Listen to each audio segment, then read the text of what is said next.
നാട്ടിൽ നിന്നെത്തിയ മലയാളിയെ കൂട്ടി ജദ്ദയിൽ നിന്നും മടങ്ങുന്നതിനിടെ സൗദിയിലെ തായിഫിൽ വാഹനാപകടത്തിൽ യുവാവ് മരിച്ചു. ആലപ്പുഴ സ്വദേശിയായ മോനിഷാണ് മരിച്ചത്. നാട്ടിൽ നിന്നെത്തിയ വയനാട് സ്വദേശിയായ മുസ്തഫ പരിക്കുകളോടെ ചികിത്സയിലാണ്. ഇവരുടെ വാഹനത്തിന് പിറകിൽ ബംഗ്ലാദേശ് സ്വദേശിയുടെ കാർ വന്ന് ഇടിക്കുകയായിരുന്നു.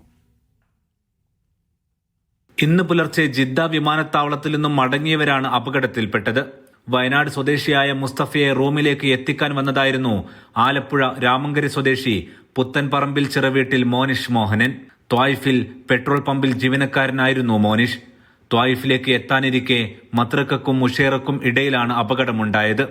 ഇവർ സഞ്ചരിച്ചിരുന്ന കാറിന് പിറകിൽ ബംഗ്ലാദേശ് സ്വദേശിയുടെ വാഹനം വന്ന് ഇടിക്കുകയായിരുന്നു.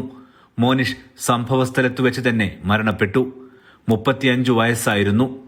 അവിവാഹിതനാണ്. പരിക്കേറ്റ മുസ്തഫ ചികിത്സയിൽ തുടരുന്നുണ്ട്.